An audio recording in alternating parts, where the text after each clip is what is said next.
दोस्तों, कैसे हो आप सभी। आप सभी का ताल लर्निंग इंस्टीट्यूट TLI में स्वागत है। तो हम हिस्ट्री में देख रहे थे वैदिक सभ्यता के अंतर्गत हमने ऋग्वेद देख लिया और इसके बाद यजुर्वेद। तो आज हम सामवेद के संबंध में देखेंगे। सामवेद सामवेद साम का अर्थ क्या होता है? साम, तो साम का अर्थ गान से होता है। गान यानी इसमें गान से संबंधित यानी संगीत से संबंधित इसमें दिया गया है। तो हमारे शास्त्रीय संगीत के जो 7 स्वर हैं देखते हैं समय सा रे गा मा पा था नी। इन 7 स्वर की सबसे पहले जानकारी हमें सामवेद से मिलती है। इसमें देवी देवताओं की स्तुति में गाए जाने वाले मंत्रों का संग्रह है। और सबसे पहले इसमें 7 स्वरों की जानकारी मिलती, सा रे गा मा पा था नी। तो इसे भारतीय संगीत का जनक भी कहा जाता है। और सामवेद में कुल 1810 छंद हैं, जिसमें 75 ही मौलिक हैं, शेष ऋग्वेद से लिए गए हैं। सामवेद की 3 शाखाएं हमें देखने को मिलती हैं। ठीक, तो इसी के संबंध हम देखते हैं आराम से क्रम से एक एक पॉइंट को। सामवेद को और क्या कहते हैं? इसे भारतीय संगीत का जनक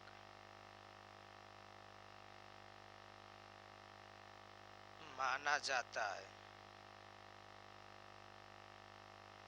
किसे? सामवेद को भारतीय संगीत का जनक माना जाता है। यदि पूछा जाए तो भारतीय संगीत का जनक किसे माना जाता है, तो सामवेद को। सामवेद में सर्वप्रथम 7 स्वरों की जानकारी मिलती है। सामवेद में सर्वप्रथम हमें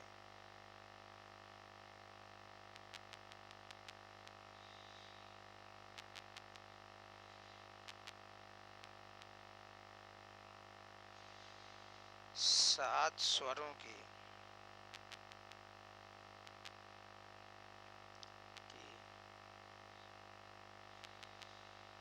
जानकारी मिलती है। वो 7 स्वर कौन कौन से हैं? तो इस समय हम संगीत में 7 स्वर देखते हैं। कौन? सा, रे, गा, मा, पा, था, नी। ये 7 स्वरों की जानकारी हमें सामवेद से मिलती है।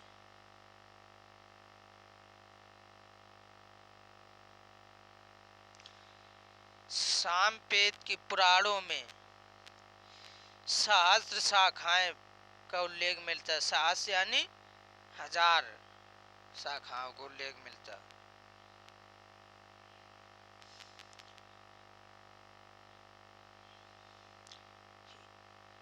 इसमें देवी देवताओं की स्तुति में देवी देवताओं की स्तुति में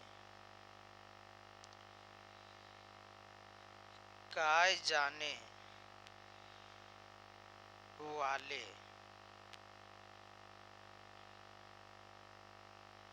मंत्रों का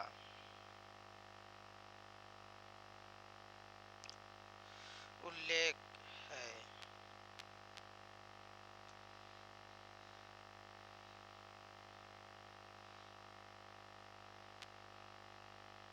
इसमें कुल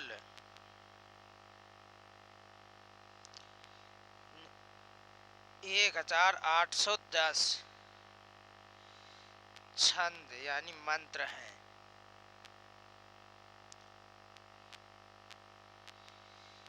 जिसमें केवल 75 ही मौलिक है, यानी इसके हैं।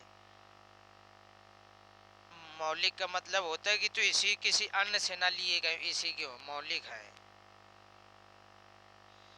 तो 75 मौलिक, बाकी कैसे है? बाकी सब हमें ऋग्वेद से लिए गए हैं।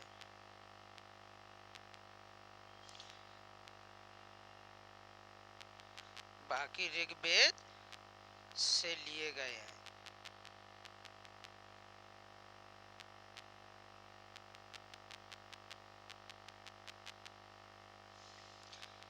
यानी 1700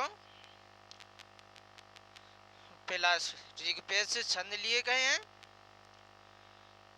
बाकी 75 छंद ऐसे हैं तो कहीं से नहीं, इसी के मौलिक हैं, इसी में रचना की गई है।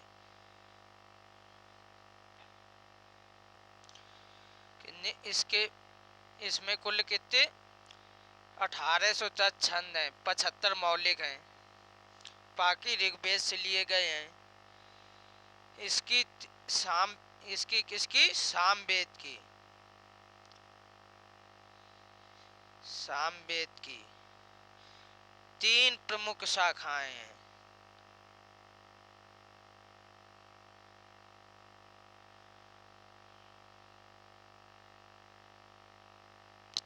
शाखाएं हैं वो 3 कौन कौन सी हैं, उनके संबंध देख लेते हैं। कौथुम, दूसरी रमानीय, और तीसरी शाखा का नाम जैमिनी है।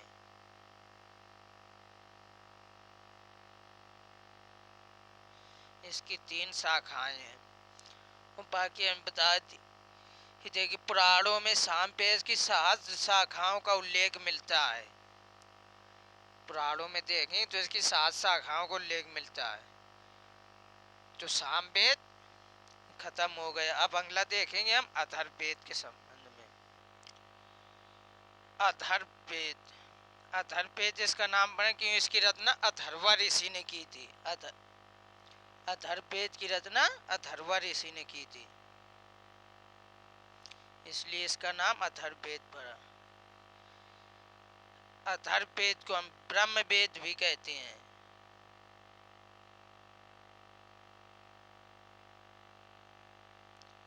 ब्रह्मवेद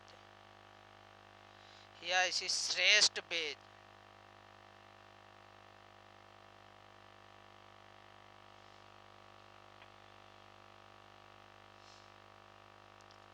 अथर्वा ऋषि के नाम पर इस वेद का नाम अथर्ववेद पड़ा, क्योंकि इसकी रचना अथर्वा ऋषि ने की थी। इसमें यानी अथर्ववेद में भूत प्रेत,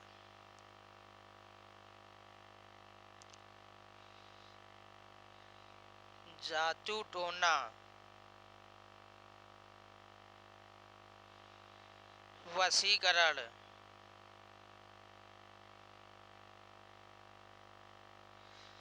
अन्य विभिन्न प्रकार की औषधियों को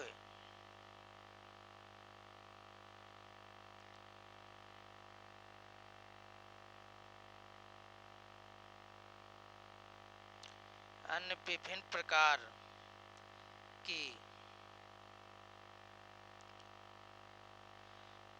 औषधियों का उल्लेख मिलता है।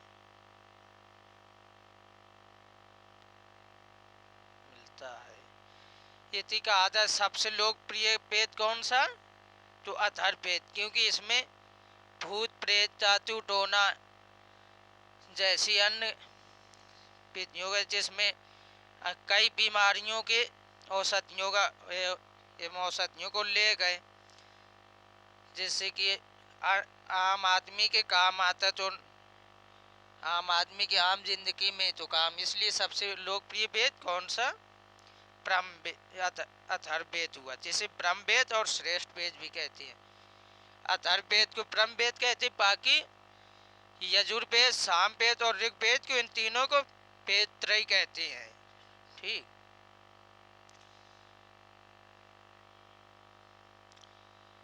इसके संकलनकर्ता अथर्वा ऋषि थे। इसमें 20 मंडल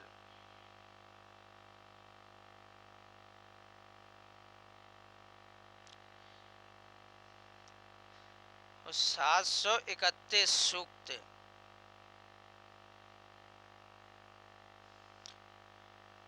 और 6000 मंत्र हैं।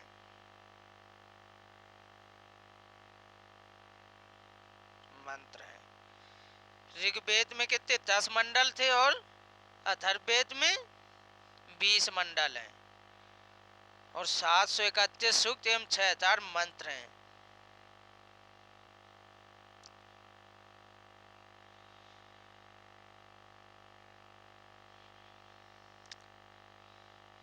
इसमें यानी अथर्ववेद में याज्ञिक अनुष्ठानों का वर्णन नहीं है। यानी यज्ञ, बाकी हमने तीनों वेद देखे, ऋग्वेद, यजुर्वेद, सामवेद, इनमें तीनों में क्या है, यज्ञों से संबंधित मंत्रों का वर्णन है कि यज्ञ में कहाँ कैसे क्या होना, उनके अनुष्ठानों के संबंध में दिया गया। लेकिन इसमें याज्ञिक अनुष्ठानों का वर्णन नहीं है।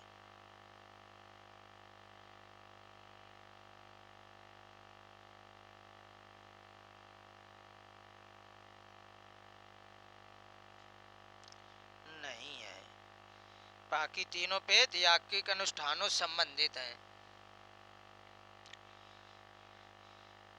अथर्ववेद में कुरु के राजा, कुरुक्षेत्र सुना तो वही कुरुक्षेत्र वाले कुरु के राजा परीक्षित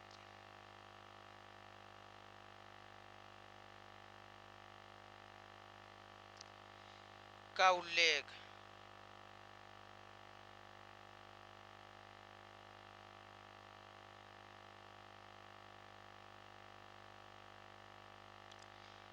मृत्युलोक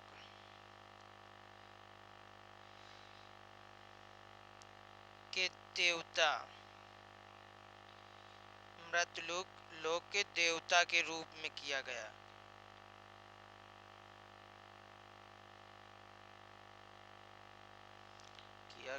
है किसका, कुरु के राजा परीक्षित का उल्लेख है, जिसका उल्लेख मृत्युलोक के देवता को बताया गया। जिसे राजा परीक्षित को क्या बताया, मृत्युलोक का देवता इसमें, किसमें, अथर्ववेद में। और अथर्ववेद में काशी का प्राचीनतम उल्लेख, जिस समय वाराणसी है, काशी का प्राचीनतम उल्लेख सबसे पहले हमें कहाँ देखने को मिलता है, ऋग्वेद में। काशी का प्राचीनतम उल्लेख अथर्ववेद में ही है, में है।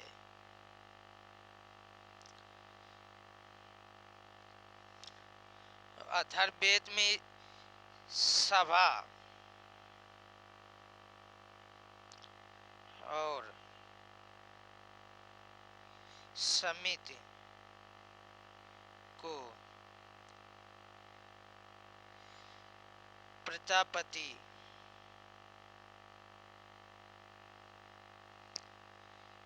की दो पुत्रियां कहा गया है।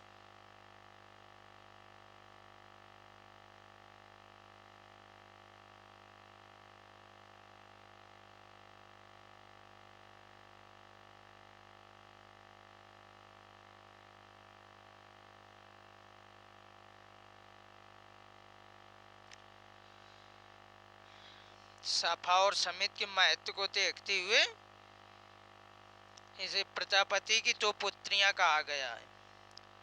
और अथर्ववेद की इसकी कितनी दो शाखाएं हैं इसकी, दो शाखाएं हैं।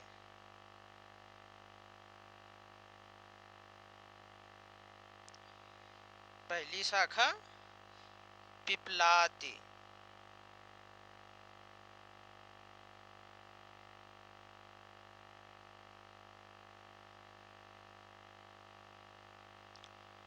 और दूसरी शाखा का नाम शौनक।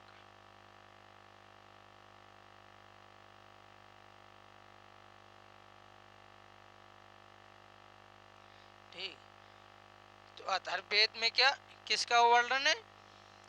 इसमें भूत प्रेत जातु टोना वशीकरण एवं औषधियों का वर्णन है।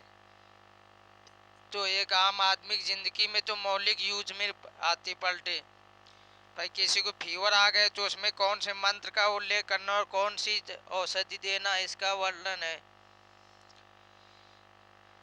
विभिन्न प्रकार के औषधियों, इसमें 20 मंडल, अथर्ववेद में कितने 20 मंडल, 731 सूक्त और 6000 मंत्रों का वर्णन है। इसमें याग के कर्म कांडों का उल्लेख नहीं है। और अथर्ववेद में कुरुक्षेत्र के राजा परीक्षित का उल्लेख मिलता देखने को, जिसका उल्लेख मृतलोक के देवता के रूप में किया गया है। और काशी का प्राचीनतम उल्लेख भी हमें अथर्ववेद में देखने को मिलता है।